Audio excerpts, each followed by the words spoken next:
On est tous éprouvés, on a tous des épreuves, tu vois.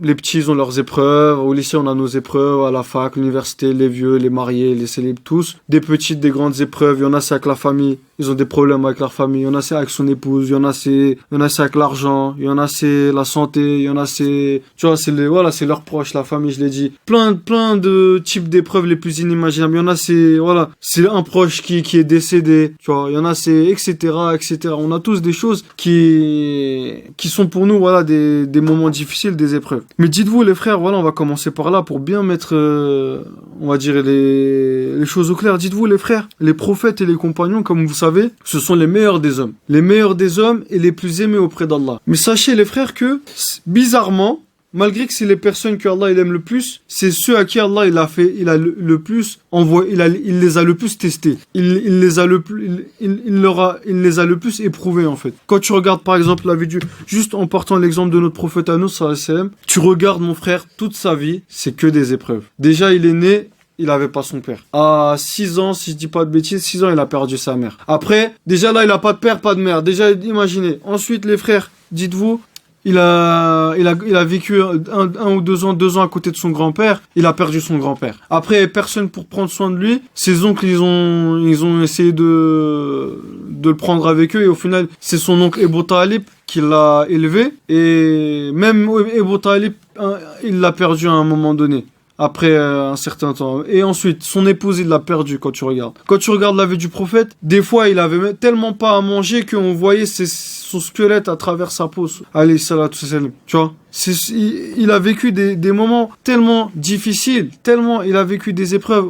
Juste pour donner un exemple, vraiment pour vous mettre un petit peu dans le bain, rappelez-vous du moment où le prophète, quand Allah lui a demandé de transmettre le message, le prophète il a décidé, il a dit, je vais aller aller voir mes oncles et je vais leur demander de venir et se regrouper. Il a voulu inviter tous les grands de sa famille pour leur expliquer qu'Allah l'a choisi en tant que prophète et pour transmettre le message qu'Allah il existe et que lui c'est le prophète qu'Allah l'a choisi. Et après qu'il a fait ça, les frères, après qu'il a fait ça, vous savez ce qui s'est passé? Là où le prophète il se disait, mes oncles, ma famille, mes proches me soutiendront dans ce combat, dans cette aventure, son oncle Ebu Lahab ainsi que d'autres de ses oncles, ils l'ont insulté. Ebu Lahab il a dit, c'est pour ça que tu nous as appelés, que tes mains périssent, Mohammed, etc. Ils l'ont insulté, ils l'ont lynché. Et là où lui il comptait le plus sur les gens, il a vu les gens lui tourner le dos. À chaque fois qu'il a compté sur des gens, les gens ou en tout cas, quand il comptait sur les gens lui tournaient le dos. Un deuxième exemple. L'exemple où, la fois où il est parti à Taïf, un autre endroit où, après ce premier événement, il a décidé de partir demander du soutien à d'autres gens de sa famille qui sont dans une ville voisine, à Taïf. Il est parti les voir, il a dit, voilà, moi, Allah il m'a choisi comme messager, il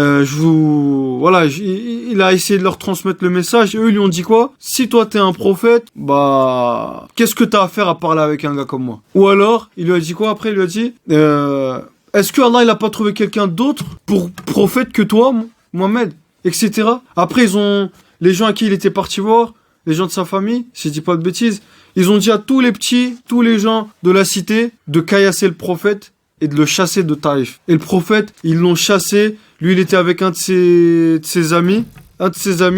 Il a commencé à s'en aller, à quelque part s'enfuir, à s'en aller. En fait, il était pourchassé. Il a tellement saigné à cause des coups de pierre que il était en sang de partout, les frères. C'est juste quand il s'est vraiment éloigné, il s'est mis à l'ombre d'un arbre pour pouvoir se reposer, récupérer de ses forces. Et plus tard, quand son épouse lui a dit Ya Rasulallah, quel est le moment où en fait si vous voulez, quel est le moment où t'as le plus souffert sur terre, ou quel est le moment qui a été le plus difficile pour toi? Rasulallah il a dit, c'est ce moment-là, Aïcha, c'est ce moment-là où on m'avait fait vraiment du tort et on m'avait vraiment brisé. En fait c'est surtout moralement que ça détruit. Dites-vous, vous partez voir des gens pour leur transmettre la vérité, pour leur transmettre de belles choses, pour demander leur soutien, et eux ils vous caillassent, ils vous chassent, ils vous prennent pour un moins que rien.